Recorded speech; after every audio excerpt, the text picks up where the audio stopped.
Bonsoir! Welcome to another episode of Cuisine de Michel. I am Michel.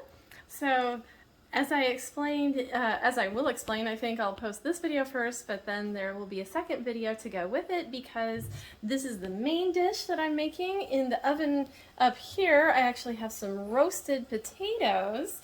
We're going to take a peek in at those really quick. Those look really good, don't they? So those will be the other recipe. The main recipe I'm making right now is scrambledchefs.com. This is juicy garlic baked pork chops with sage butter. So with that, I've already done some prep. I have 2 tablespoons of canola oil in here. And then I have 4 pork chops. These are bone-in pork chops that are seasoned with salt and pepper. I'm going to be seasoning on the other side after I put them in. This is medium-high heat. So we're going to go ahead and throw these in.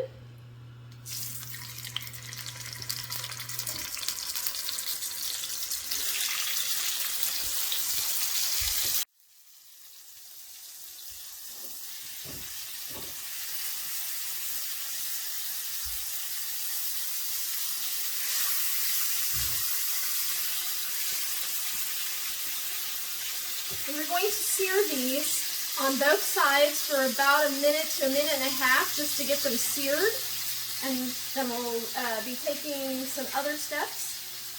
So we'll join back in just a second. So while those are cooking, I already have in another dish, and you could go ahead and mix this up. I just want to show that we have 4 tablespoons. It's supposed to be unsalted, but I had salted butter. So if you use salted butter, don't put the pinch of salt in there that it says. Then I've got 2 large cloves of garlic that are minced up, and 2 tablespoons of fresh sage chopped up. So we're going to squish this together to kind of make like a compound butter of sorts.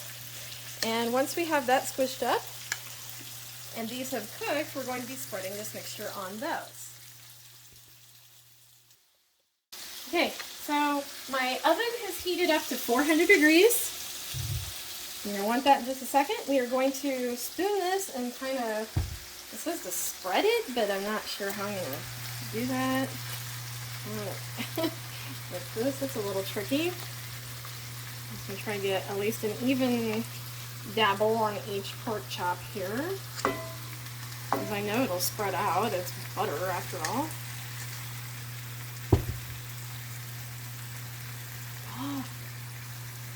It's a little difficult to work with, let me tell you. That's why we do these shows, so that we can have the experience for you. So once you've got that, you want to kind of try to spread this out. Get it to go. Okay. I'm just going to kind of spread it like this because I know it's going to spread once I put it in the oven anyway.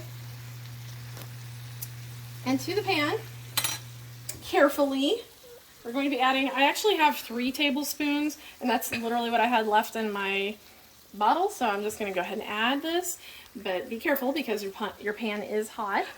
So we're going to add this to the pan.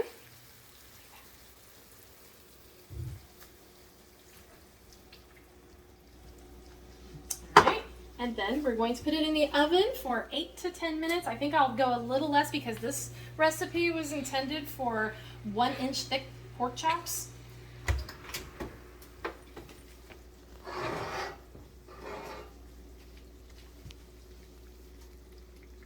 And I don't want them to be overdone by any means. So we'll check back and see how those are. So now these have finished in the oven. I actually only went 6 minutes. I checked them and they are already at temperature, so we're going to leave it at that because I don't want them to be overdone since they're thinner than it had asked for.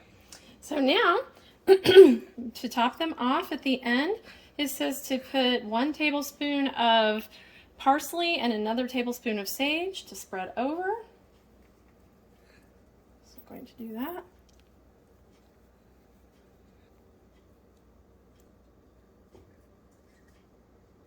And then it says to serve them up with the pan juices. So we'll see how they are.